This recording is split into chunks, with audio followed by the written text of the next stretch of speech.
Marcel, thank you for taking the time. Thanks for being here. It's a pleasure. How are you, man? I'm very good. Very good after 2 years and 2 months of COVID, right? After that, we're coming back slowly. That's one of the main reasons too that I wanted to get you here. Is like I find that there's so many things that the restaurant industry has dealt with that maybe a lot of people that are not in the industry don't understand. And before we get to that, I wanted to know a bit more about your background. You know, how did you grow up? You were born here, right? I was born in Lima. Oh, in Lima. Okay. My older brother born here. But you came here like a while ago, right? That's right. Well, I'm in here for 19 years already. Okay. Yeah. What made your parents come here? Well, my father arrived here in the Expo a long time ago. Okay. He brought my mother. Okay. He became a citizen, and then my older brother born here. But then, so he came back to Peru after living around, I would say, 7 years here in Canada, and that's why we're Canadian. So my sister and I, we born in Lima, but my parents were already Canadian. So we have this opportunity when we were in Lima. They always talk about Montreal. They love it, and they said, guys. How come? Because anytime you guys want to leave, you can go to Montreal. You're Canadian, and you want to go study or something. So we have that opportunity, right? But we still try to do things in Lima. No? When we were there, I worked for. I have the opportunity to work for Gastón Acurio in Lima, in his first restaurant, Astrid Gastón, which he was in Miraflores back then. It was his first baby. That after that, everything expanded, everything that did well with everything he did. He was doing books. He opened like many concepts after that, and I was lucky to be there. But I knew that I can come here to Montreal, so I kind of like skipped that dream of still working for him over there and move to Montreal. So take us a little bit back. What made you get into food in the first place? Was it like my parents? Your parents? My parents, they were amazing mentors of food. They teach us since early age things that people even back then they weren't eating. For example, my father used to have the opportunity to travel because of work, you know. And they show us, you know, the wasabi, the sashimis, the food that it wasn't that big back then. Now it is, but it is because it's fusion with Peruvian food. Back then was a bit avant-garde, right? Yes. It's something that you know, like people in Peru, they always gonna like their ceviches and their tiraditos and their arroz chaufas and all these kind of things. But there was an influence of Peru already. Yes. But you got to taste like the authentic, well, not the authentic, but like the one that didn't have any influence of Peru. You tasted like authentic sashimi. Yes, yeah. Okay. And back then there was no like we were importing the ingredients from Japan, so you really get the strong flavors. Now with the time, all the nori, which is the black the seaweed, the seaweed that they use for that, it's more processed. It's more like, let's call it, everybody can eat it. But before it was like, it's you and the sea, the ocean. It was strong, you know, flavor and so on. Yeah, now they make it almost like something you can buy in the supermarket, you know, as and a package. that kids like and everybody likes, right? But the real Japanese food, sometimes you have to have the strong flavors in a real way. You know what I mean? And so your parents got you into food, and from there you decided to study. That was the joke, right? I mean, one thing is like, I like it, but they were thinking about, are you really gonna make it in Peru with so many chefs and so many? It's not something you should do, son. That's what my father said. You should study business administration to be an architect or to be a doctor or something else. And then after, if you still wanted to become a chef, he was laughing, you could do it. so that was like worst case. Yeah. And I have to enter to this university. It was so hard to get, to prove him that it wasn't because I didn't want to study. It was because I really wanted to be a chef, and I was very, very concerned about the timing of a start. I explained him that I need to do this at an early age. He says, no, you have to become an engineer or something else, and then if you want to be a cook. But I persist, and they let me do it. in times that it was so hard to convince your parents to study that, you know. It wasn't a lucrative career, you see. Well, I think like the whole industry changed so much. Yes. Like we were talking about this just before, but even the concept of celebrity chefs, like that was not a thing. You know, you had your restaurant and that was like your local business. Right. But there weren't like shows on Netflix like we have now. Like everybody's so interested in the diversity of food, but also the culture. Right. Back then, like I even remember my parents coming here to Montreal, like it was like, 30 years ago or something. I mean, they were struggling to find an Asian restaurant. Yes. And here in Montreal, I think we have that we're lucky that there's so much diversity. Yes. And I also feel like without traveling for all over the world, Montreal bring you all these ethnicities. Can I use that word? Like all these cultures that they bring into the table, such a diversity, such a delicious proposal to the table. Like, I mean, you know, like, I mean, I love Montreal. There's nothing else for me in my heart than Montreal. Same for me. Yeah. What was the aha moment for you when you knew you wanted to become a chef? Because I'm sure like you've probably did some cooking, like you were into it before you really knew like, hey, I want to make this my career. What was the moment that made you go, I want to make this my career? That's a very interesting question. I would say that after, like I said, I proved so many things to my father that I can do many other things, and they give me the opportunity to show them that I can, you know, do Japanese cuisine. They actually pay for a course first to see if I was good at it. And then I managed to make a beautiful table. I remember that day my father invited all their friends to the house. We have like 25, 30 people gathering with us, and they said, your son just did that? He's a chef? No, he just took a course. So everybody was start thinking, okay, maybe, you know, the guy's not very good. Now that the time passed, my father confessed me that he said he want to make sure that I really wanted to do that. And as a fact, of course, after you repeatedly practice what you do, you become a master of that. And then, you become good at what you do, you see? But that's what I always said. If you ask me why somebody should do is what you love the most. Yeah, and also I think like sometimes people, whenever a parent kind of opposes to what you want to do, sometimes like as a kid you think, they're just like saying something against me. But it's the natural tendency of a parent to want to make sure that you do good. You know, I think it's just the love and care, and they want you to be secure. So they just tell you to choose a path that might be like more secure. And that's right. But now you see, times are changing, right? Right now that we can see that teletrabajo is actually working, and that the whole panorama of the scene of work is changing completely. You know, like, I mean, back then it was like, like for you to talk to your father and say, look, I want to study that, they knew for sure you were going to do good. Mm-hmm. So you see, it was kind of like, and they built that kind of energy into you. So you really have to work hard in order to pass all that and achieve something, But anyways, for me, being a chef and being a restaurateur and jumping into this, it's a business that is very funny, because when you are good at it, I would say you're capable of doing other business. I wouldn't say that other business are, similar to this. You wake up every day and you know that maybe today you're gonna make 2 clients, but you don't feel like you fail. You're gonna do the best every day you wake up in the morning.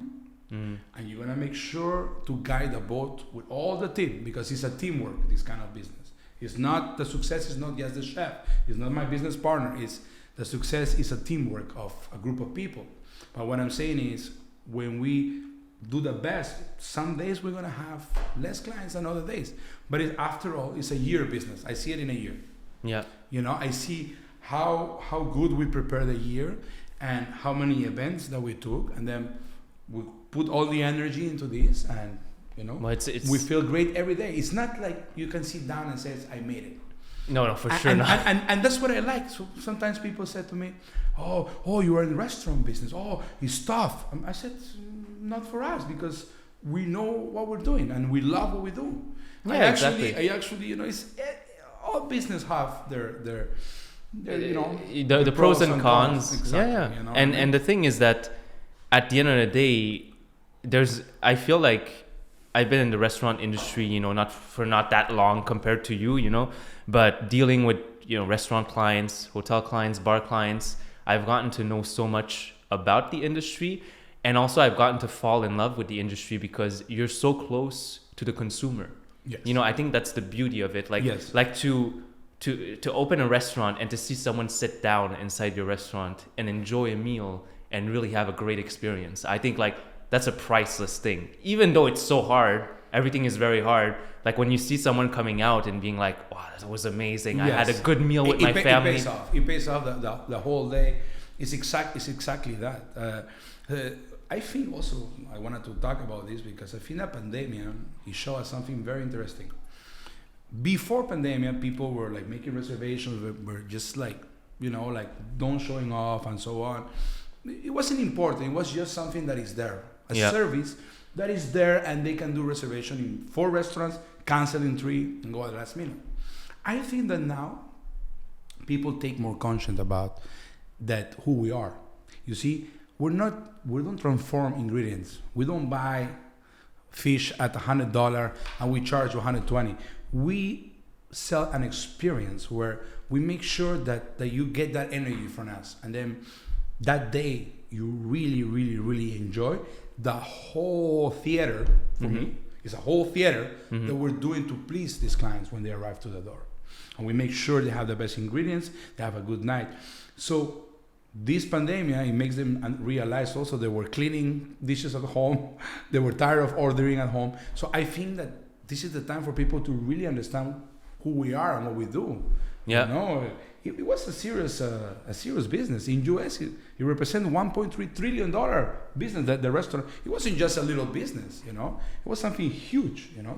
But anything, even that's a small portion, but tourism and all that was... It's huge, you know. We purchased many things. We purchased wine, cheese, meat. We were in a chain situation where, you know, we're a very important piece of the economy. Of that commerce. You know, and then from a day to another, we have to. People were talking about the model of business. Of course, the model of business that we had was to bring people inside of the local. But then from a day to another, we have to sell this amazing, spectacular food in a package that steam everything up. At the last minute, we have to recreate a business that, but you see, we survive. You know, I mean, restaurateurs are, for me, the tougher businessman in the world. We know what we're doing. We're really considered, and the most important thing, when we fall down, we stand up. 150,000 times we have to do it. We will do it. Well, because you don't have the comfort of having a cushion. Profit margins are so thin that like it's you have to push yourself to make payroll to you know to always like you can know that okay, I have clients for 1 week, but you never know if next week you always have to constantly adapt and push yourself, evolve, come up with something new, come up with new experience, make the experience better. Maybe, you know, sometimes it's, you know, not so much the pricing, but how can we bring a dish that is novel, that's going to bring some people that haven't come to my restaurant in 6 months, but it's going to make them come again because they're going to try something new. Absolutely. And for you, like, how do you motivate your team and I would say, like, let's say the situation of the pandemic, it was a tough situation. It was a tough situation. How did you keep the motivation going? When this time came, I have a talk with my business partner, David Dumay, that I always mention him. It's one of the reasons why we have success to it. We have a great relationship, a communication. And I talked to him and I said, we're going to have to make sure we pay all these people, even though if there's no work, because the government at the time was also helping us, right? Mm-hmm. So we decided to keep as much as staff we can.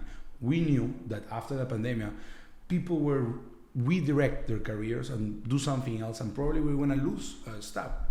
As you see now, there's companies offering a lot of money to re-get those employees. Mm-hmm. So this is what we did. No? We try to pay them as much as we can and to keep them happy and near the company, because we knew that this was a pandemic war, not a restaurant war.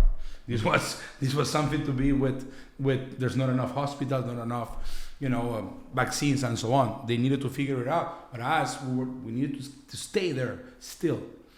Try to keep as much as employees near us. Mm-hmm. And that's what we did.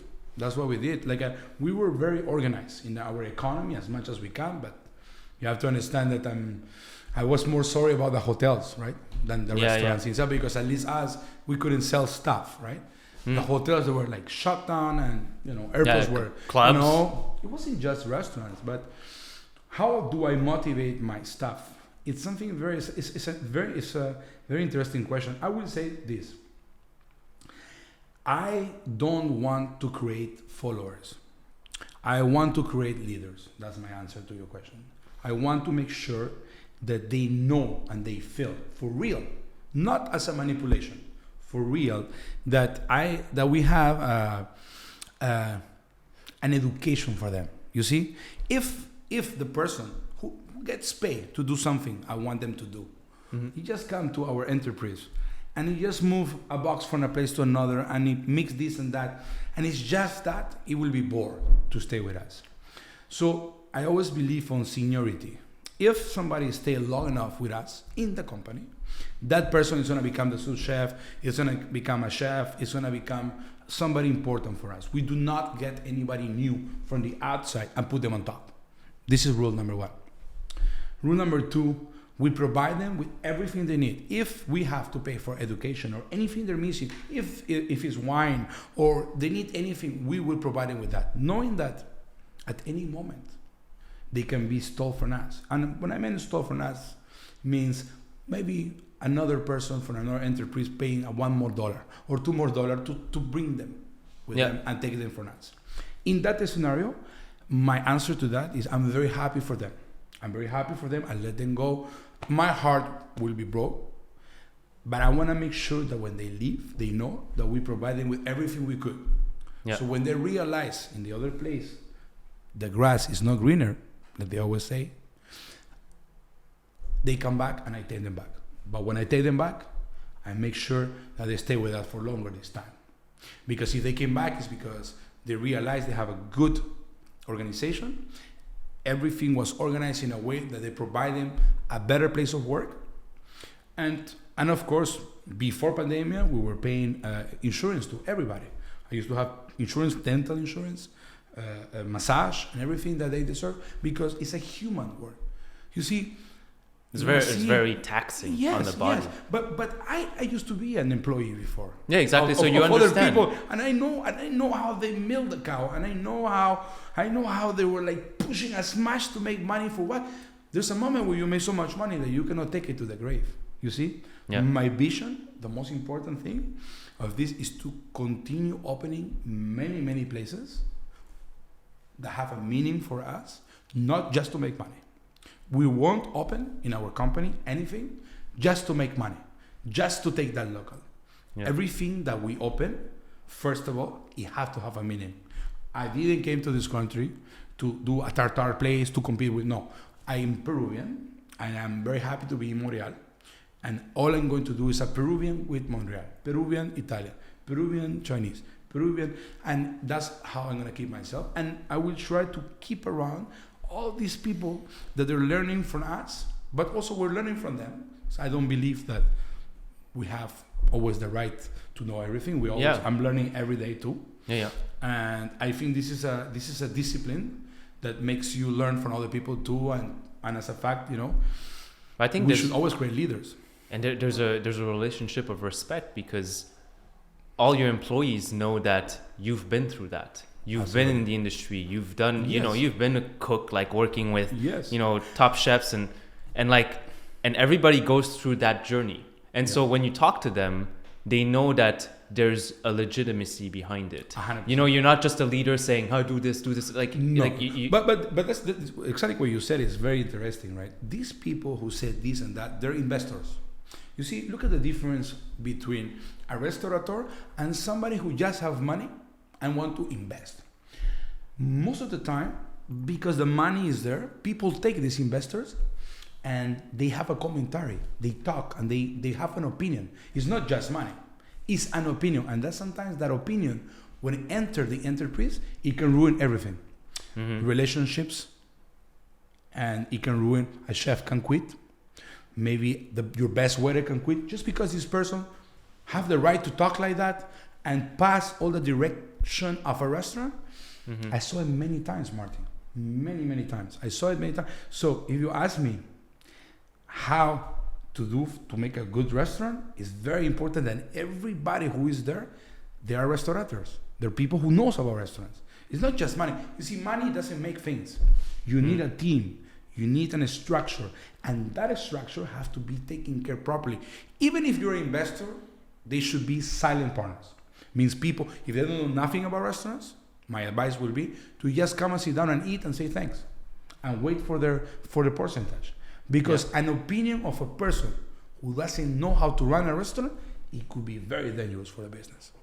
But there's a saying, like, too many cooks in the kitchen, you know, like if you're making your soup and then the other person says, oh no, I would want to add this, I would want to add that, you're going to end up with something super salty or, you know, you have to establish the structure so that people understand where to get their advice from, and also I wouldn't say orders, but like the direction from, 100%. You know, like, for example, you at Tiradito, you have Julie, and at Chifa you have Nelly, and they understand that, the staff understands that when Julie or Nelly says something, okay, they listen to them. And maybe in the kitchen you have a different hierarchy where they listen to the chef. 100%. And even David Dumay and I, my partner, my business partner, we are very delicate of when we enter the enterprise, and we have our task. David Dumay is an amazing operator with the money and the administration and everything. Me and Mort take care of the operation, to direct the operations. But then, in order to respect that, can I say hierarchy? No? That word. Yeah. My English. It's very important that when you talk to someone like a chef that is running a group of people, never disrespect him in front of the staff, and never talk like because we're the owners and we can do or say whatever we want. I don't believe on that. I believe that we need, all of us, we need a team, and that have to be respected at all times. Separate from that, you can be an investor. Separate from that, you can be a businessman. But if you touch the structure of the business, and they always do, because they're not restaurateurs. And they fail, and they say, oh, there's so many restaurants closing down. They're not restaurants. They were just people trying to do what we do. And that's an insult to us. I always say that. But I mean, it's just the housewife that is at home and they're rich. I just open a restaurant. I see them finding the ceramic first from Portugal or from Italy. I see them finding the marble, and them telling me, "Hey, do you know where's the chef there?" Like if they're opening a pharmacy or a hospital without a doctor. Yeah, it's so I don't. I think it's like that for any industry.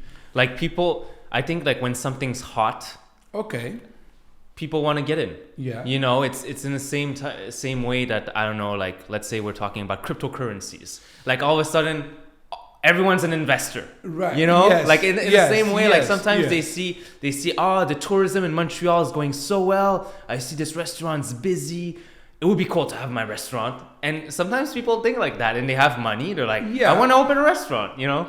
But, you know, before, I don't know how many years before, maybe 30 years or 40 years before, here in Quebec, banks used to lend you money for restaurants. Yeah. And the reason why they stopped lending you money, and they call it a high-risk business, is because 80% of the people who open, they open with their own money, and they don't know what they're doing. Yeah. And they didn't let us, which we are restaurateurs, and we, like, I'm not working. I'm doing what I love. Like I'm never gonna stop doing what I'm doing. Yeah. You know, and even more now than ever. If you after a pandemic, like I love restaurants more than ever because I know that this is a necessity. I know that we need this for our energy to interact with people, to be served. It's something that is never gonna be replicated. Maybe computers will replicate other things. Yeah. But you know, you can go to Japan and they press a button, they give you a ramen. Yeah, but then you become depressed too. You need to interact with people. You want to go have that drink there to talk to that person or to that bartender or go out with a friend is important for us. Well, I think the pandemic in some ways it showed us that way more. I mean, so many people that just at home, locked down at home, like they couldn't wait to get out. And the people that were doing teletrabajo, I talked to them and they said to me, it was too much. I really needed a drink. I thanks that you opened the restaurant. I'm so happy to be here. Yeah. It's something that I mean. Well, especially if you're like a parent, you have your kid next to you, like, and you're in a small apartment, like it's hard to work, you know.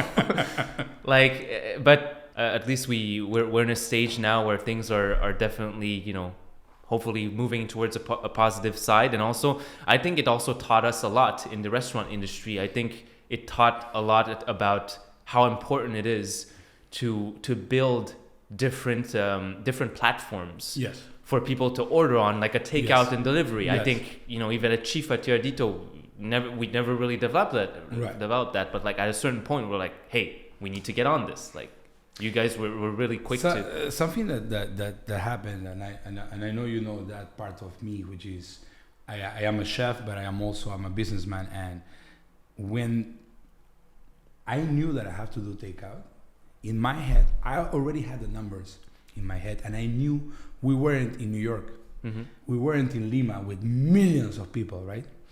In a pandemic, in a country like New York or Lima, 33 million people, it actually was quite an amazing business. But as we were in downtown, in Montreal, with 1.8 million people supposedly living there, which there are less now because the airports were closed. Mm-hmm. So we needed volume. Like that business in reality needed to work based into the rent, right? Mm-hmm. Because there was no people coming in. Mm-hmm. Now you have to keep all your staff, pay all your staff, and make sales like before. Yeah. And that was quite of a challenge. And then on top of that, you need to run at the last minute to get the best containers to look different than other restaurants. I wasn't that excited about running that so fast. Or opening, like everybody, I have an idea. Let's open a pizza place. Let's open a burger place. Yeah. Like if it was if the sales are going to last forever, it was like a too much effort in a short period of time to make a new business that will need to fight in the future with McDonald's and Pizza Hut and that. So I was thinking about from the business side, and I said to myself, let's wait because this is not just our fault. And then the government came with a lot of help. Mm. And then Quebec came with help too, and Canada. And with that, they did a right decision. They actually did the right decision because they provide with the money the company needs not to fall out. Not for you to make money. That wasn't the thing. Yeah. But for you to survive in a way where when the things are open, you still have a business that is still there. Mm-hmm. And for this, I have to be grateful. We've been talking a lot about the current scene, also like relating to Montreal, your restaurants here. But I wanted to do like a 360, circle back a bit. Yes. To talk about when you were in Peru, mm-hmm. And also maybe even like shortly after. But you work with a lot of great chefs. Mm-hmm. And I would, just a question like that, what's the biggest lesson that these chefs have taught you in the kitchen or maybe in life or maybe in business? Wow, that's a great question. When I was leaving Lima, Gastón Acurio, I remember the last time I saw him, he was in the parking lot and he was doing his first cooking book. It's called Aventura Culinaria, which I have it signed by him. And he knew that I was coming to Canada, right? So I bought his book and then, right, I went to see him. I said, can you sign it? So he laughed, okay, no problem. So I went to his office. So he put, good luck in your Canadian adventure, he says. Mm-hmm. After that, he says to me, something that I just understood after 18 years I'm here or more than that. I don't remember exactly. He says to me, don't bring all Peru with you. You have to use the ingredients from the place. You have to use local ingredients. So that was something that I didn't understood, because the only thing I did since I arrived was to try to bring all Peru with me. So it's like I have to make this dish. I mean, I'm missing this. But what he was trying to say was, why don't you replace this ingredient for that fresh ingredient Quebec have and make it Peruvian Quebecois? And that was something that I ended up doing at the end. But you see, we collect information as we grow. I repeat. We collect information as we grow, because we don't know it's information until we grab that information on the right moment, on the right time, and we make it gold. You see? Yeah. It's something that we do. But that's so powerful, because like I remember when I first started working with you at Tiradito, and then eventually opened Chifa, but specifically at Tiradito, I noticed straight from when I came in, you all look using like local ingredients. Yes. And that is exactly but what you're saying. But that was a challenge, because it took a time.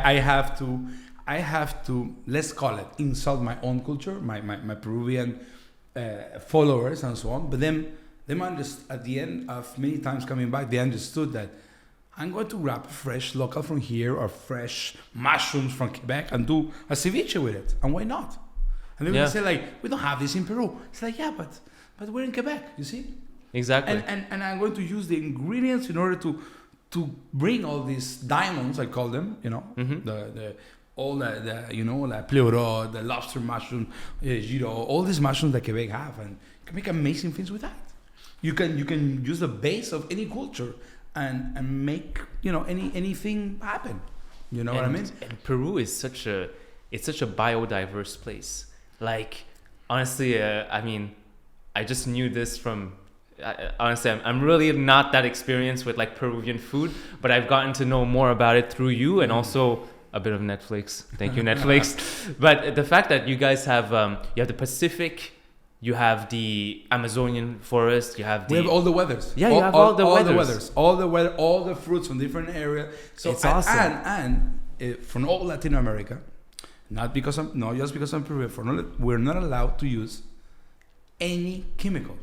So when the French people say to us, "Oh yeah, you guys mix 20 things with everything," that's not Michelin. Which, by the way, Michelin now it's declining, because you have to be open-minded in order to survive into new mentalities, right? What I'm trying to say is that at the end of the day, a carrot in Peru it's like zero. The freshest of the fresh that you can get. It's actually we lose stuff in order to get the good stuff with no chemicals. I remember every time I bring all my friends from Quebec or Peru, I go to Peru, says that we eat 2 weeks like pigs. We eat so many things and we didn't even gain weight. There's no, it's an amazing. Do you think that has an impact? Like the fact that there's, I'm sure there is, but like, what's the impact of chemicals in food and? Well, I will go. It goes with the digestion, the digestion. Yeah. It goes with that, But I'm telling you. I guess there's more nutrients that your body can readily absorb because it's so fresh, right? With the chemicals, it's almost like it has to eliminate the chemical first, and probably something like that. You have to understand that also, it's all about business, right? Some people buy. People want to have potatoes all year round. People want to have oranges. So what's happening is in the countries that they don't have these kind of elements, ingredients, they will purchase from each country in order for you to have it all year. But I think the best thing, chef, we can do is to teach the world that doesn't exist. That we should eat oranges when we have oranges. That we should eat that fish, that kind of fish, in the time we have it. Mm-hmm. We cannot let the clients that have no, let's see, the right knowledge about what's happening in the food industry tell us and dictaminate we have to have lobster all year and so on, and that will fix a lot of the problems. That's true. Because look, why you wanted to come and sit down in a restaurant and say, I want to eat this, I want to eat that. Why don't you relax and let us? No, but seriously, like you have to understand, Martin. My life is my job is to take decisions very fast and try not to make a mistake. Every time, every 2-3 hours. When I go home, I ask my wife to tell me what to do. I ask her, please tell me what to do. I do not want to take decisions. And what happened is I go there and she told me, no, but you're good at doing that. So now, you know what, on your day off, I want you to choose what are we going to eat and what we're going to do. And I'm like thinking like, I don't want to do this. What I'm trying to say is that it's funny, a very similar. But it's awesome. No, but when you delegate something, when you delegate and you trust the other person, you actually profit out of a great night, out of a wonderful night. Like, I mean, I'm going to be sitting down here, you know, okay, I'm going to tell you I don't like cocktails. I like only to drink maybe whiskey, or I'm going to say I'm allergic to that. But then all the rest of the night could be taken care of. And that's an amazing night. Mm-hmm. But there's people that they want to know everything and it stress the whole table and everything. All I'm saying is if the client will let the enterprise, the concept, the idea of a restaurant to teach the client what are they doing, we can have a better world. We can actually, because we are enterprises that purchase a lot of things. And we purchase ingredients and we take the direction of our clientele. Yeah. If the clientele want us to sell the whole cow, we're going to buy the whole cow. Mm-hmm. All I'm saying is that the best thing is to take conscious clients and owners and put ourselves together and say, look, today we have this ugly fish that the sea brought us, but it's delicious. It must look ugly, but we're going to cut it in a way, present it in a way, it's fresh.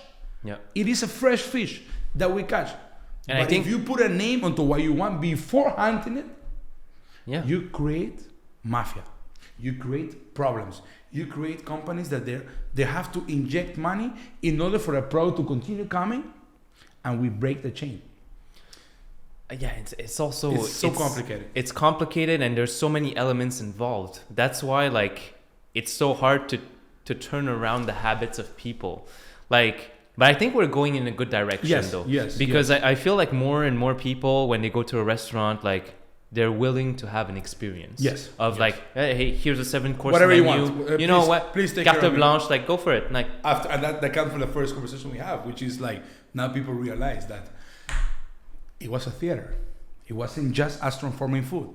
We were giving them a beautiful night with their wife, with their mother, with their friends, with a business conversation. Yeah. You know, and the most important thing is they should let us take care of them, because we will do the best for them. We're not going to try. The chef, we're so passionate that we will love to give our heart in the plate, the best we can do. So you're artists, and in the same way, like, to me, I view a night at a restaurant, it's almost like a movie.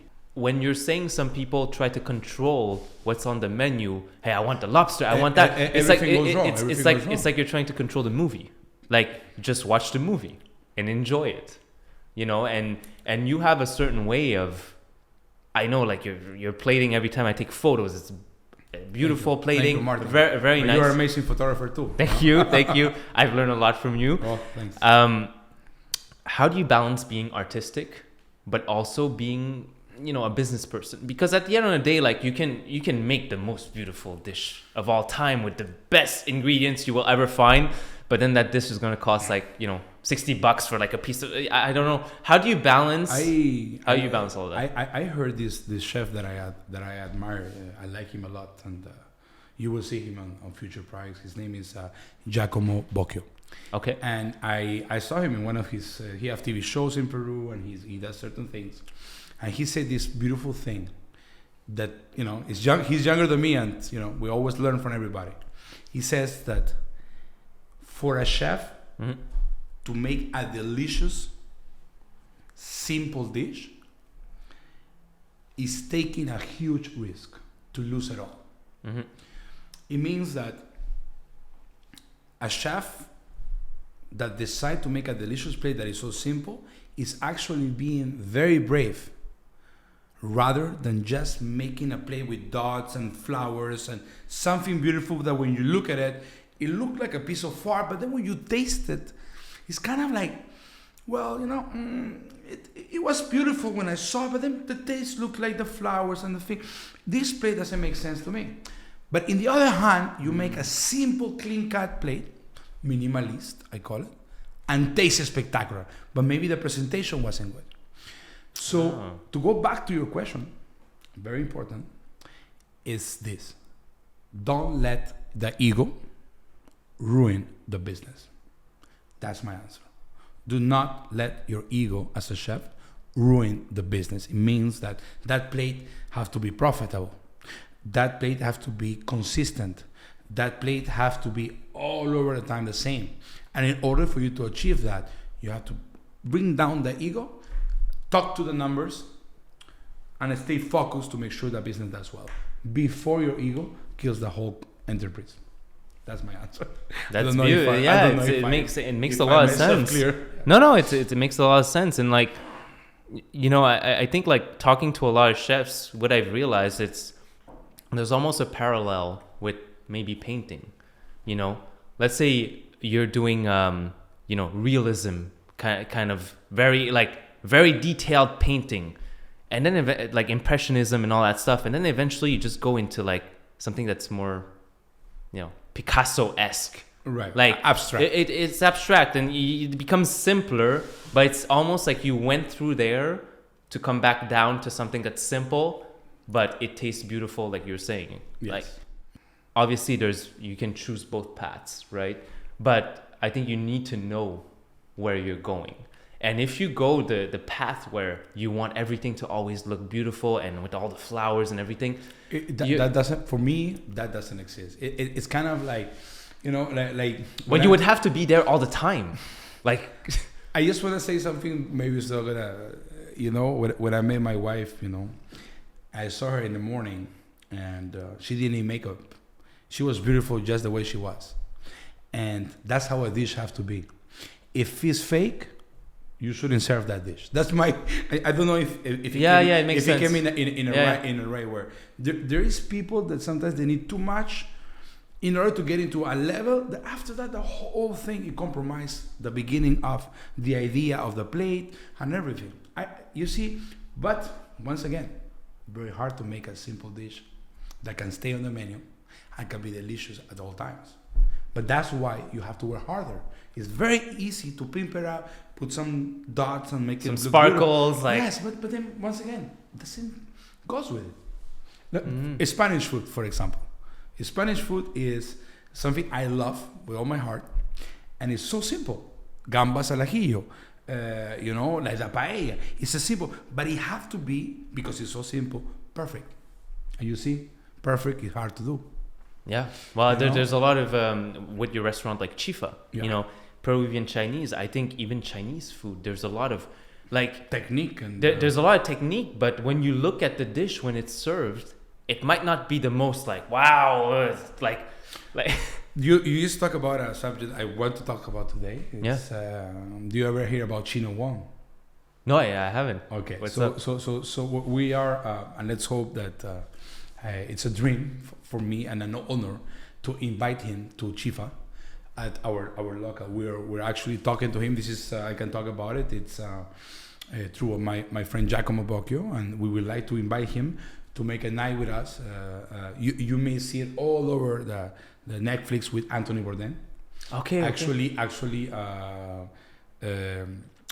famous chef and Anthony Bourdain went to see him in Lima. So this is the example of a brave chef. A person who makes a ceviche with three elements. Lime, onion, salt, or white pepper, black.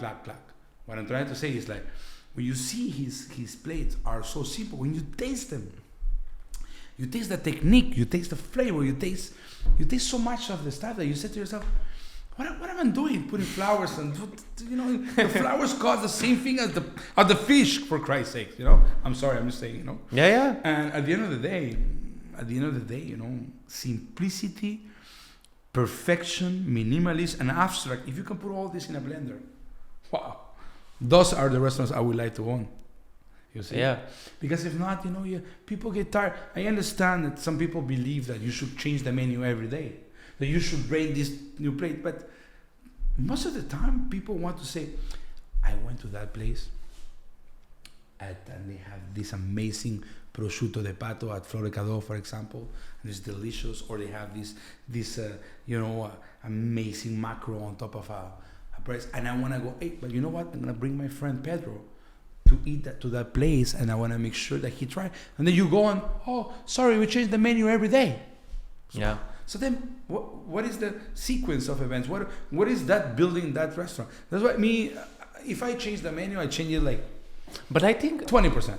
To just to play the devil's advocate, absolutely, to say like something against you. Please do. I think there's a place for each of these.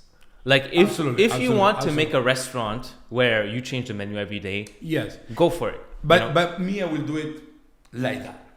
Yeah. Like I wouldn't play with the emotions of the client. I would do it just like because those restaurants are. It's not the DNA. It's we know that they exist. You go to a place, they have a fresh menu. Everybody's doing that. Yeah. The only thing about that is the problem for me is that they might find an item that I love. And you saw the movie Ratatouille. You are connected with memories and smell from dishes that you love. Yeah. So they make you remember something. So I'm going to disagree with you, and I'm going to make a commentary about what you said. Yeah. Those are exactly the restaurants of the ego person who will ruin a business, because it's all about. You see, we're learning here today. Those are the people that let's see if I'm an investor, and that chef worked for me and he's changing the menu. I don't know how much money I'm making, because he's buying ingredients every day. He's changing everything. So. It's kind of like an iPhone that was never built. It's kind of like a product and a whole menu and a whole business that was never finalized. You see? So that person should be the owner by himself with his own money. Because at the end of the day, for me, I call that a very dangerous business. It's something that I don't know. I cannot follow. I cannot know what's happening. Stuff. We need to have a setup menu that is delicious and consistent. That change, of course, like we talked at the beginning, with the fish that arrive, with the ingredients and the herbs that they arrive. Absolutely, that could change. But if it changes too much, how you can bring that friend that you want to show something? How you can say, in this place they make a unagi like there's no tomorrow, and then you go to the place and say, oh, chef doesn't want to make unagi anymore. Now it's making chicken wings, and then you sit in with a customer and say, oh. I remember I went to the other day to this place and I said, here they sell these croquetas of oxtail. I go to the place. Just because of that, we're going to eat the rest of the menu. I arrive. The chef says to me, I don't have them anymore. I changed the menu. And I said to myself, okay, I don't know where I'm going to hide myself on the table. I promised something. It's my mistake. I didn't know you decide to be creative every day. But that's something that and like myself as a businessman, I will be careful. Yeah, I will be careful because the times are coming back.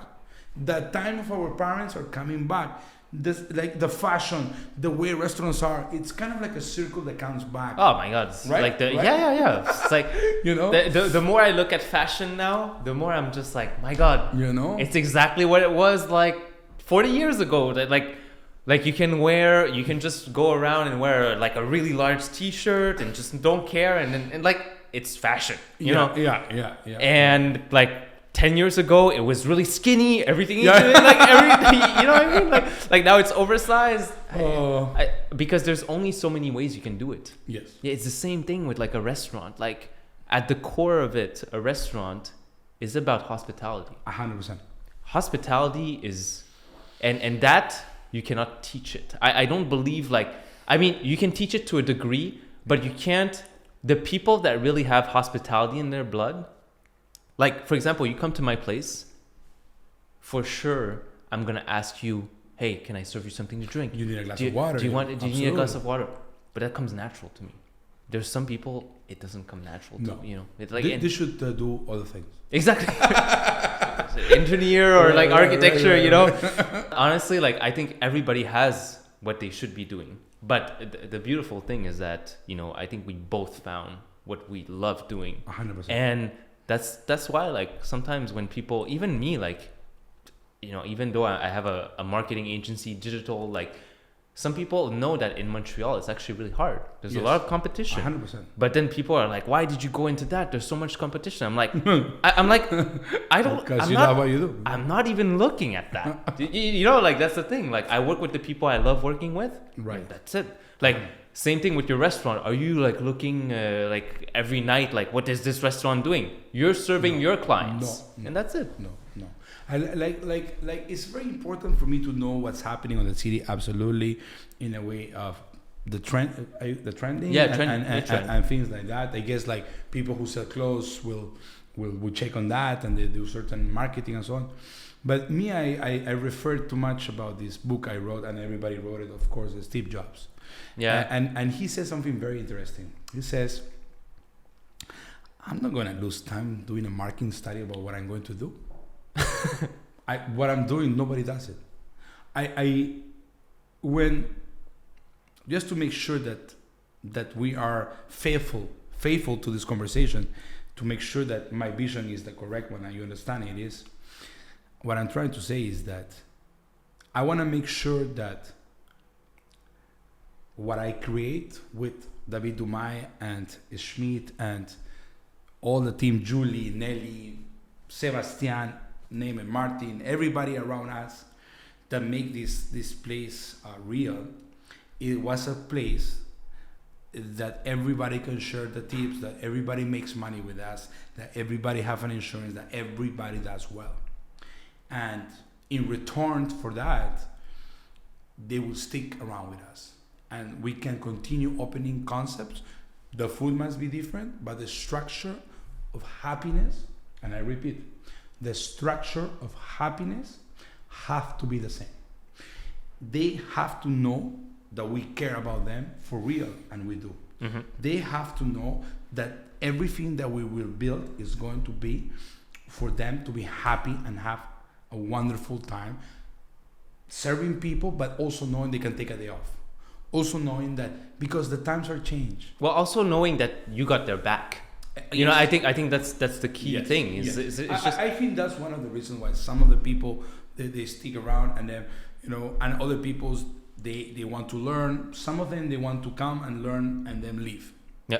At the end of the day, my goal is for them to come, leave, and then come back, but then they stay for long, because that's exactly for me the result. They're always going to leave. But when they come back, they stay, because they have to leave me to know that what I was doing was right. And I have to let them go, because I was like that. I am like that. I'm stubborn. So how can I be such a prick with them? Which I understand what they want. What they feel. They want to explore. I always say, and even my partner Dave Dumais, he says, "Why are they leaving? You want to open a place like that? We help you. Let's do it together." Why you we want to keep this structure? Yeah, that's my goal.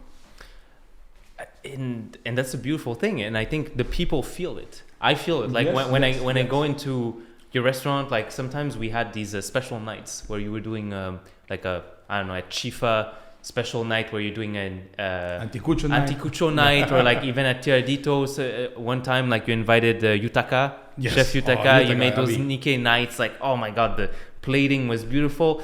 But I just saw, I think the hospitality business, restaurant business, what it makes it so alive is that you need to perform. Yes. Things need to be perfect. Yes. And when somebody comes to that special night, they expect something, and you're there, you're putting on a show. It's like, yes. And if somebody is missing, if somebody's sick, I don't know, it happens, and people, they cannot know. It's like a theater. They can't know. The show have to go on. The show have to go on. Exactly. and that's the beautiful aspect of it that I got to experience, because I got to experience it behind the stage, really in the kitchen. And then you see maybe a cook wasn't there or whatever, and then I see you're just like, fuck, I gotta do it. And then you're doing the job of 2-3 cooks, and then eventually it's just I feel that's one of the reasons. Sometimes I always tell them, you want me to come? I can do the dish. They're like, no, chef, they want to show me they can do it. I never ask anybody in any station, in any position, to do as I do, because I know that's impossible. I came here with a mission, like we talked at the beginning. I wanted to show my father what I can do, and sometimes some certain people can process more stress and so on. But I always go a bit down, and I said, look, this plate we can do it in 15 minutes. Me, I can do it in 8. But 15 minutes is okay, because I saw people do it in 30. We have to make sure that they understand that. Because at the end of the day, look. What? Please go ahead. Sorry to cut you off, but like, I'm curious. Yes. What makes you do it in 8 minutes and somebody else does it in 30 minutes? Is it like the way they're cut, like they're not cutting quick as much? I love with all my heart Japanese people or Japanese mentality or Japanese cuisine, because it's not just the food, it's the way the brain operates. They want to make the best product into the table with less move as possible, with the most precision they can do. This is hard to achieve. Well, it's also like it's almost like a martial arts. Yes, but they do it with the jeans. When Japanese people said, I'm going to make a beef or a pair of jeans, they don't say, how can I do to buy something cheap and make money? No, they don't say that. They say, how can I get the best product ever exists, make it happen, and still make money, and sell it at the right price? You see, two different things. You see, of course, we all want to be profitable, but the thing is, we have to be loyal to what we do. We wanted to grab a good ingredient. We wanted to start from that, but also the client is waiting for it. It's waiting for it. So you have to. I was in Japan for 3 weeks and a half. It was a gift for my wife, and we went there and we said, hey, you know what? Let's don't bring enough clothes. Let's buy clothes there. Guess what? We were overweight. Well, I was overweight, and there was no clothes. By the way, you look good, huh? Yeah. Like I feel like you lost the. Yeah. But by then I was a bit more, more healthy. They call it. More. So I knew I have to buy Japanese jeans, and I did. The thing is, I went to these places and they take it so seriously. They go by the fiber, the jeans and the thing. It was an amazing, like all I'm saying is that it's a culture that it can teach us certain things like discipline to be able to do something good and perfect. You see, there's a difference between somebody that is really, really working at your place, or he's having a career in your place. From the two, we have two completely reactions. The person that is working is going to look to the client like is doing me a favor as an enterprise, as an owner. The person that is having a career is going to do an amazing job. That person, of course, is probably going to end up a partner of me, or David Dumais is going to end up being a person that stick around with us and get a better position. So it's not a loss of time. I always said to anybody who is just going to work to a place, to show their ethics, to show they can do better, to show, because you never know who you're talking with. You never know the colleague of Martin Hugh or the person there is looking for somebody like That's you. That's exactly like you. Exactly. But what do you look for? Like when you hire? I always say this word, I don't know if it's good in English. I'm looking for wood. In Spanish, for madera. They say that an ebanist, somebody who's going to make an amazing product, is looking before he start doing the carving for an amazing piece of wood.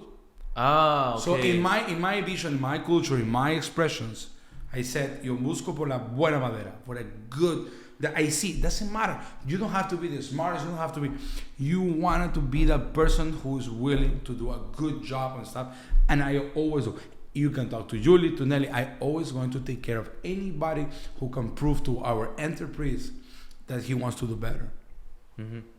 Yeah. And have to be patient. Because what's happening with the millennials, and I think I'm also a millennial a little bit because I'm in the... You're on the edge. I'm still young, so I can call myself a millennial, We are this person that we don't just care about money, right? We care about challenges and things like that. So it's another era, another we have to change the way we were doing business 10 years ago. That's what I'm trying to say. We have to adapt. We have to make sure that we talk to each other in a different way in order to all of us to do well together. That's what I've been seeing. And I think because things change. And also like the there's different things that we can take from each era.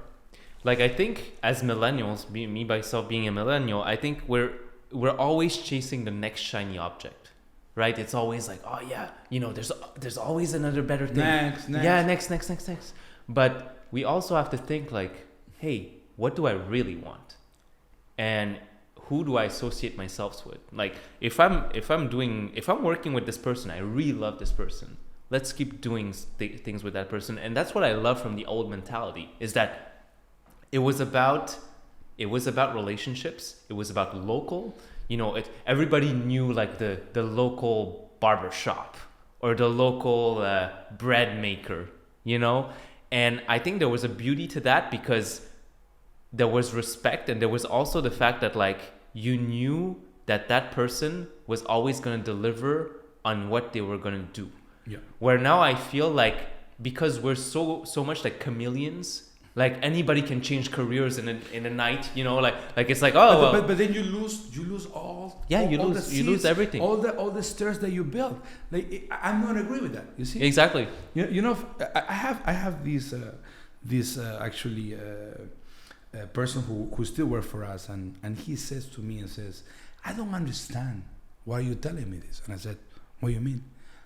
Why are you asking me if there's toilet paper in the bathroom? This is like, I'm going to check, but I need to understand that. I said to them, if you want to be a chef, an executive chef, an owner of an enterprise, you have to know if the handle of the door when you enter the place is dirty. You have to know the last time you went to the bathroom if there was toilet paper there, because if you don't, you're just a cook. Yeah. You're just somebody who just care about your position, but unfortunately, because you're a part of a necklace, you're part of a group of people, you need to understand everything. That is not your responsibility, must be another thing. But knowing that, it will provide you to transfer that information to the next person who's actually responsible for it. But just because you did pass this information, you're working as a group, you're working as a team, and as a fact, that enterprise will do well. You see, when I arrived to this country, people said to me, oh, c'est pas mon problème. I always make this joke, c'est pas mon problème. But it's our problem. Everything is our problem. You may think it's not your problem because you don't care. Because you're working. Because you're coming thinking you're working. Instead of you thinking that you're some puzzle of something is important for a whole. Well, you're building for the entire thing. Like it's so that's the vision. So, but that's also the difference. That's also the difference between someone that will maybe be an amazing cook, an amazing chef, but maybe not a restaurateur. Like they might not open their place because at the end of the day, I have amazing cooks. I don't want to see their names, but amazing cooks leaving me, opening restaurants, using me as an example. But I'm happy for them. But the thing is, if I didn't give them an opportunity, it's not because I'm an asshole. It's because they didn't know that. The most important thing, to know if there's toilet paper in the bathroom. But they're impatient. They're young. They want to go fast. This is something very important. We have to know that our parents, they built wealth, not overnight. Fast, overnight. It was not overnight. With sacrifice, with hard work. So we cannot insult them thinking that we're going to make it posting a fiction on Facebook. It's not going to work. That's what they believe. I don't. Me, I believe on hard work. I believe on shaking your hands, and maybe my hands being a little bit rough. Yeah. So if they're too soft, okay, good for you. But you know what I mean? We all not get the opportunity of our parents helping us and, building a wealth for us. Some of us, we have to do it ourselves. You see? So we have to think like them. We have to go back to the pattern of thinking, which is working hard, which is, whenever you think you made it, you lose everything. That's my advice.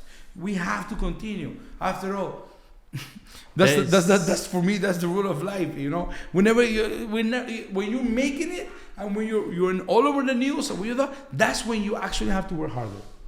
All the time. For sure. But I mean, it's in every area of life. In the same way, like, I mean, let's say we're talking about fitness. You want to get in shape. Yes. No, but you have to, you get to a certain point. Let's say you get to like 8% body fat and you're like, oh, you're ripped. Now you have to maintain it. Right. Like, it's not just like, oh, I got here, I could just chill and do whatever I want. No. And it's the same thing with a business. Like, when you run your business so well and you're running it to a certain degree, it's lean. You have to keep it lean. Absolutely. And you have to keep it profitable. Absolutely. You can't just be like, okay, now it's making money, I'll just let it do what it has to do. And that's why you were saying, like, you need eyes everywhere. Yeah. Even though, like, oh, it's not your job to check the toilet paper, you still do. And you it's not like, I'm sure it's not like you're really unless that's what you're doing, you're going to the bathroom to check it. Well, I do. I actually when I arrive to the place, I go to the places they don't know I'm gonna go. Okay. Like, I always, and then they arrive and they say, how do you know? But you can't. Me, I work 100 hours. But you're never gonna see me anywhere in particular. I'm everywhere. How many hours do you work a week? Would you say? That's a great. Okay, so from let's call it this way. To run the businesses, the three businesses that we have right now, I put a good 40 hours into that, and the other hours, the other 40 hours I put are for 3 other businesses that we're gonna open in 4 years. Okay. So I make a compendium of a balance of making sure the actual business that we own are being well taken care, and I delegate that. But at the same time, I'm working for the new alcohol we want to bring, the new bottle of pisco we want to bring. We're working on the new restaurant we wanted to open. If it's gonna be Italian Peruvian, I'm already, when you see me opening, it's already a year and a half. I'm been working on it. Yeah, it's not a last minute thing. Like I said, I don't believe on last minute things. I believe on you being a bit quiet. Planning a little bit planning and organizing everything in a way where you open it's just the tip of the iceberg. You've been working every night. It's so funny because I think when somebody meets you for the first time, and I think that was my impression too, is that you're so high energy that somebody would think that you're more like you just go at it. Yeah. But actually, no. Actually, like the more I got to know you, the more I'm just like, fuck, this guy, like, he really thinks about everything. Like even the thing like your takeout. Yes. Like you thought about it. Like you really thought about it so much. Yes. You know. I want it to be beautiful. For me, it wasn't like let's just do whatever. No. Now I knew, and like I told you, the sales were amazing, based into like a last minute model of business. Yeah. But because we take the time to do an amazing product, we wanted them to have a tapas thing in their house, even though if we were gonna be killed by the containers. You see, the containers were going up on price. Oh, not because they were more expensive, because people were afraid. Nobody was buying anything. People stopped buying inventory. People didn't want to sit down on inventory. At the end of the day, it was like a last minute thing, but not really. We did our best, in order to achieve something beautiful. I will keep the takeout. It's not something that, I'm proud of it. Because, I want you to come to have the experience at the place. Yeah, for sure. But as we were saying, I think like we just have to be smart about keeping a lot of these different sources of reaching people, the ways of reaching people open. So that they know that, hey, if I don't want to go out tonight and I have to take care of my kid, I can order Tiradito. Yes, and have the option of an amazing product instead of ordering, not offense to Pizza Hut, I like Pizza Hut, but I'm just saying like something more upgrade, let's call it. You know what I mean? What's your favorite fast food? Oh, that's a great thing. So I'm gonna go with Nouveau Palais. Okay, the best burgers for me. Okay. I like Le Nouveau Palais. I don't know why I like Uniburger too. Yeah. And I also like Fritalor. Yeah. Good choices. I mean, I'm sorry you asked me because I'm not gonna talk about McDonald's because I don't eat McDonald's at all. Yeah. I have. I'm more Shake Shack. My wife like. I don't because I'm not used to it, you know. Every time I go, it's wrong. Is it true what they say that chefs, when you get home, you don't want to cook? Yes. But me, I'm more like it's funny because me and my secret nights, I'm very French. You're very. Oh my God! I love cheeses. I do a charcuteries and cheese like that at night. I know it's not good, but okay. They said that they say when you're getting old, you don't have to do drugs anymore. You just eat cheese and you get fucked up. And, just the cheese will fuck you up. But what I'm saying is, I don't know why I'm very French on that. I'm not. Of course, I have pizza like everybody else, But burgers, I'm very like, I don't know. I like whenever Shake Shack, yeah, but we don't have that here, no? No. Okay, no. I love it, yeah. Yeah. Are you because you're a chef? Like for sure, it's a bit like I do photography, I do like filming and stuff like that. But the way that I look at photography or film, I'm always analyzing it. Do you do the same with food, or you just enjoy it? I'm gonna answer you that. If I'm gonna go to a Greek place, you're gonna analyze, okay. No, and they have the steak, the lamb, the Greek wine, and the calamari. I'm going to go there and sit down like a little kid on Christmas. Okay, that's amazing. I go to eat at my brother's house. I know that many things he does, I can tell him, buddy, this is no good. But you know what I do? I love everything because he cooks for me. Like how can I go somewhere? Even if I go to a restaurant, just this is for the critics out there, those foodies that they call themselves. Why in the earth about you knowing that when you do this, even though not being a chef, you have to go get the merchandise, transform it, cut it, and so on. Why you're so mean with all these enterprises that we're doing our best? We're not trying to hurt you. I feel like when you go to a place, the food was so. You just won't say anything about it. No, because this is what they can do. The place is full with different kinds of clients. Old people, young people, hipsters, whatever you want, Latinos like me, no problem. What I'm trying to say is that if you go and the food was okay, why you want to hurt them? Yeah, what? Okay, you're gonna say to have the other people and to spend the money there. No. I wasn't gonna say it. That I was gonna say like the people that are negative are usually the loudest. Yes. Like it's very rare that not rare, but like nowadays it's more often that people will leave reviews like amazing experience, but most often the people that leave reviews, they just want to get the attention and be like, hey, it was a bad experience. But it's so easy to critique. What about if we can create kind of like a other way around situation where we go, we arrive without them knowing, because that's exactly what they do, no? They go to your place where you put $500,000 in there, and then they sit down and they critique you, and they can ruin you. So why we don't go to their house and say, look, oh, wow, there's like 24 shoes here. Oh, they're all dirty. Oh, that's how she lives. Okay. And look at her fridge. She doesn't close the bar. Why we don't go and critique it? And then they said, oh, that's the person who came and critique us at our place.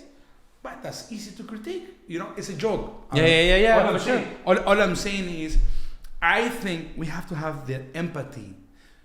If you really, really want to critique, make sure it's not because your boyfriend fight with you that day. Make sure it's not because you're having a bad day and the restaurant is for you to lose your anger.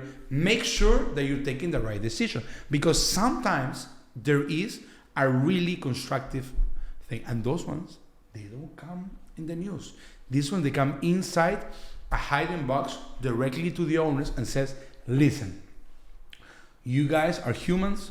You may not have a good day today. I'm sorry, I managed to be there today. My duck was burned.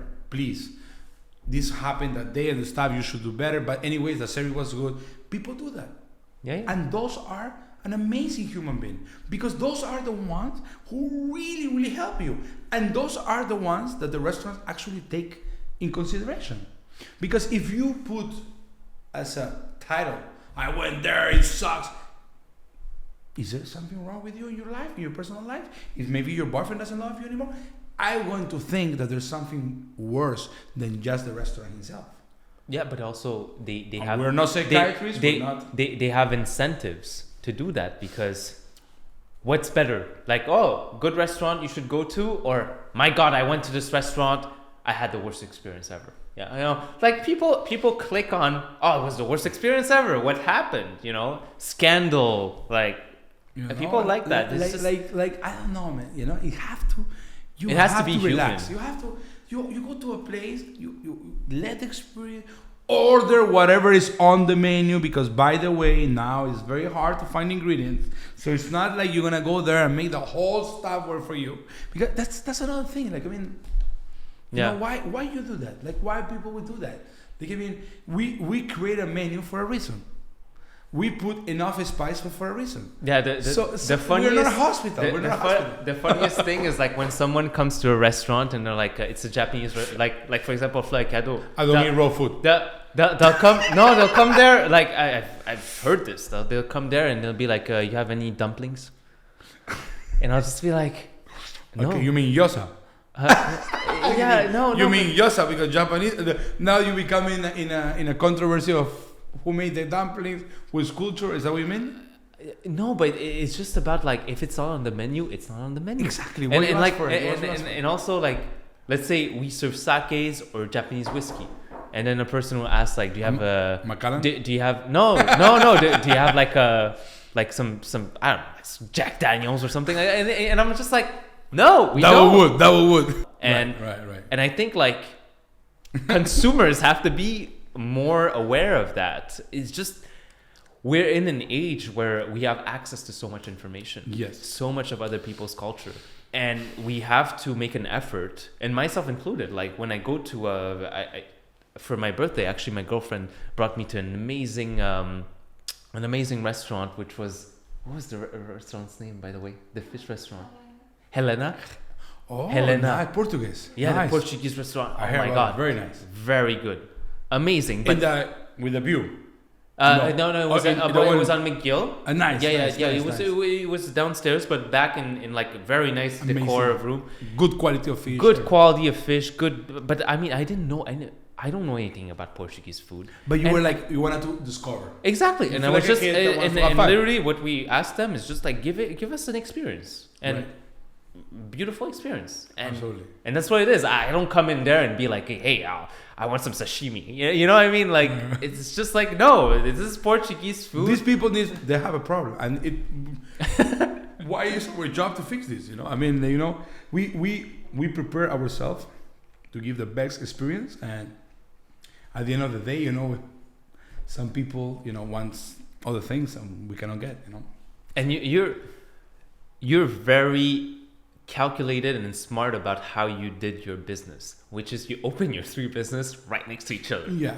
You know when you need coriander or you need onions in the 3 places, you go anywhere, but you come back and then they're all it's around. For all the 3 places. Yeah. So and you know now, with the construction and the orange cone, for me to travel all over the city, people sometimes they come see me and says, hey, you know what, we want to open one of your concepts here and over there. And I said, we're gonna kill them.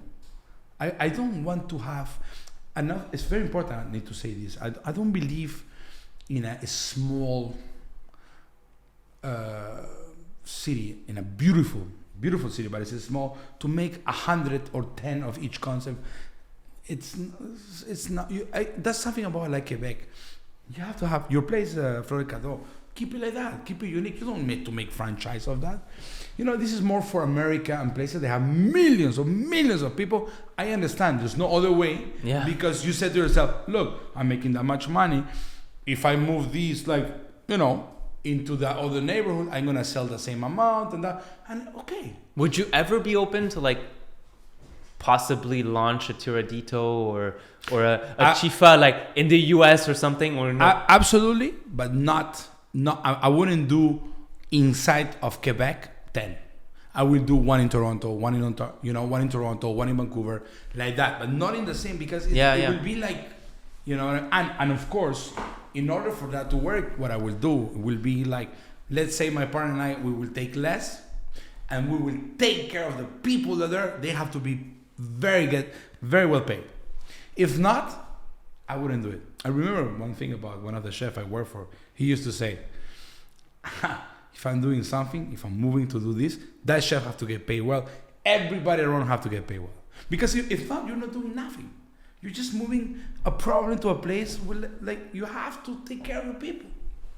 But what do you mean by that? Like, if you, for example, if you open a Tiradito in Toronto, I have to hire a chef from Toronto. Like, and you're going to pay them really well. And yes, and if the chef makes double what the chef makes here, what can I do? I cannot. Exactly. But of course, as a fact, the numbers will be different, and the sales. But all I'm saying is that sometimes there's people who want that, they want to invest, but they don't want to pay. But they don't tell you, Martin. They don't tell you. So they make you do all the work, and they're like greedy. They're greedy because they're not working. They want their money to be working for them. So they push the employee in a way that at the end, the person who sold the franchise lose everything. Yeah. You have to be smart. Like, there's not such a thing as fast expansion. You have to analyze it. And sometimes something unique is better than 10 of them. And that's where like even your attention to detail is something I really I really like find admirable from you. Thank you. Like, honestly, because that made me better as a photographer. Thank you. And a lot of what I do today, like as photography, comes from you, because thank you, Martin. You are someone that when you plate something, there's a lot of attention to detail. Yes. And even though like it comes beautiful, like, but when I see you placing the things as we're doing the photo shoot, like everything has its place. I want to make sure that I'm not just working for myself, that I'm working for yourself, even if I don't know what you're doing, I will think about that everything is my problem. I explain. If there's a little finger on top of the thing, we can always clean it with vinegar, right? Vinegar take all those kind of things. All I'm saying is that I want to make sure that everybody around me are doing well, because it's my philosophy of life. They always say this joke, they want you to do well but not better than them. Me, I want you to do better than me. I explain.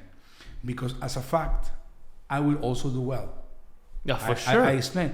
Because how come I wish other people around me to do less than me? No. Because that's your team. Like, exactly. If your team does better than you, you're going to do better. I want them to tell me, I don't want you here. You did enough. We're happy. Get out of here. Go take care of your daughter.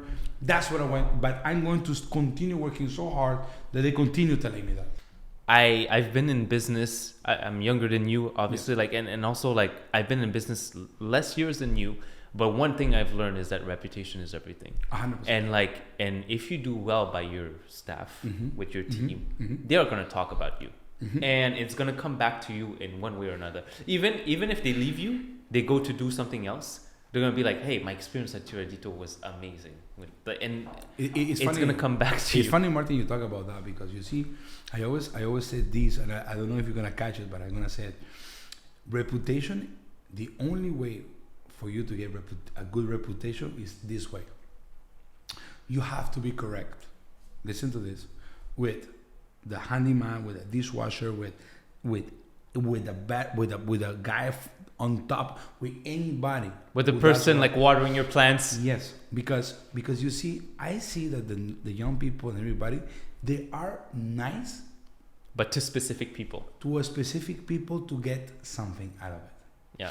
And that is being manipulative. But you're manipulative.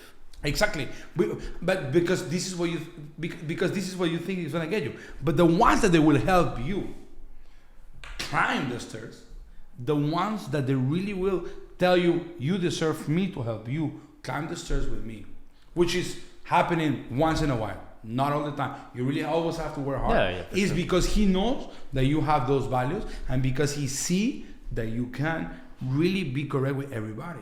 You cannot be fake in order to climb those stairs. That's what I always say. Warren Buffett always said, do not get anything out of context. If you do things out of context all the time, what you're building is not stairs. You're building a fake floor that can fall at any time when you lose this context. That's why the empathy is one of the secrets I always say. That's why the consistency and the discipline of being a correct person is more important than anything else. You know, being nice with everybody at all costs, not being an hypocrite. Because this is what the reputation is. And honestly, like one thing that I have to say is that you're like the opposite of, you're really opposite of a hypocrite, because whatever I can't yo, like I have no filter. What, you have no filter. Like whatever you feel in the moment, you will tell that person. But I think that's a strength. Thank you, but sometimes it's good. No, I know. Like sometimes you could make it softer, you know. Yeah. But it's just like depends on how you grab me on the day. Exactly, but like of all the times I've worked with you, there's sometimes when I catch you, you're in the middle of a business crisis, right? This is happening. You have to handle this. You have to handle that. You have to make quick decisions, like you were saying. Yes. And that's just the reality of life, you know. Like you can't just be you can't just say like, oh well, he has to be nice all the time. Like I mean, I know there's moments where I'm impatient too. Yeah. It's just that everybody has a different way of dealing with it, and I've understood that like you, if in that moment I catch you and I do something like we're doing a shoot and you see something that you don't like, you're gonna tell me, like, but really frankly. Yeah. And then the cool thing is that there's no hypocrisy in it. No. Is that like right after we're gonna sit down, we're gonna have a drink, and you're gonna be like, hey, by the way, like super awesome, great job, like let's finish the night like this, and that's what I like about it. Like I like there's no hypocrisy, there's no filter. Every time you finish a nice product for us, that your company give us those amazing pictures that you do, I always ask you, are you happy?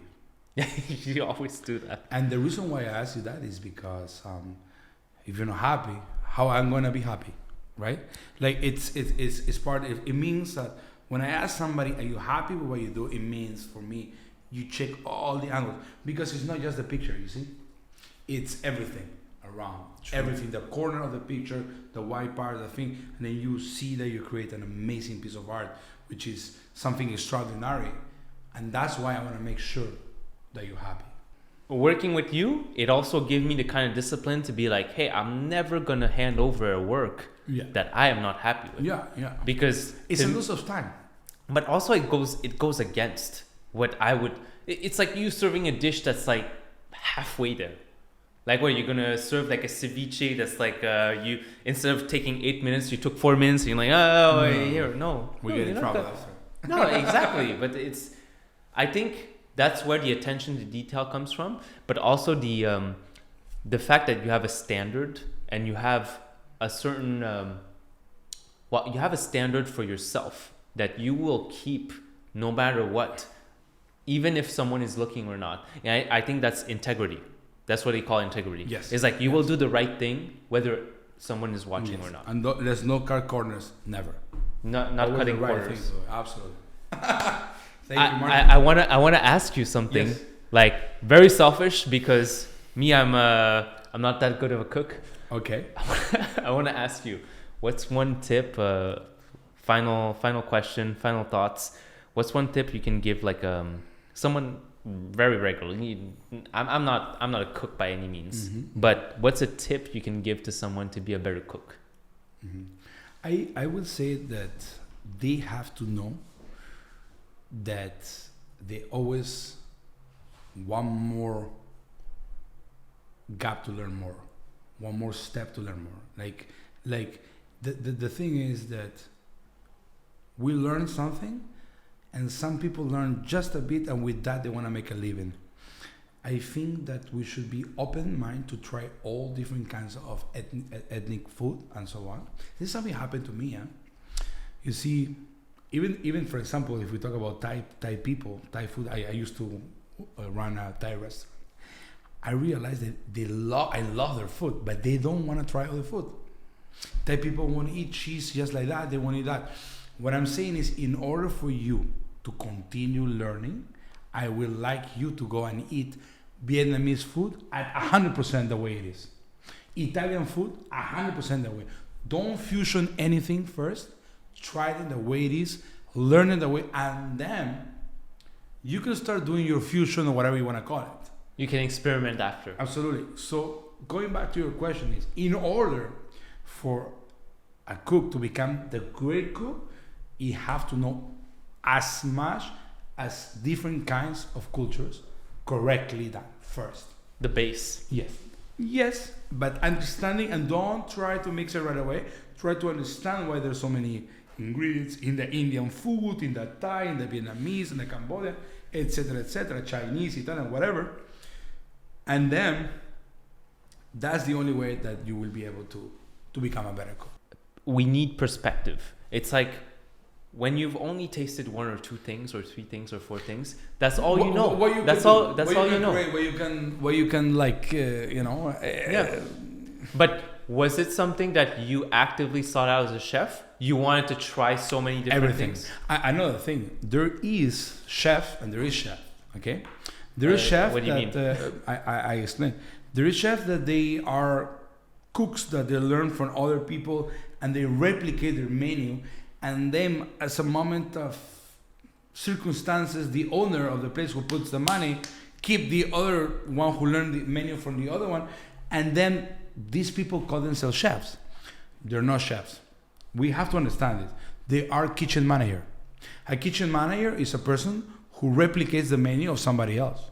It's not a person who have knowledge to. This is something that happened in Quebec, for you to know. There's no executive chef here. That's for you to know. There's not all kinds of those. There's just people who replicate, and there's actually a lot of people here that I respect myself. I won't say the names because it's advertisement. Mm-hmm. But I have a lot of people that they do create things here. Really good things in Quebec. That they're actually not people who inherited a menu. People that they really, really have something spectacular in their hands. And I am a client of them. And I go all the time to them.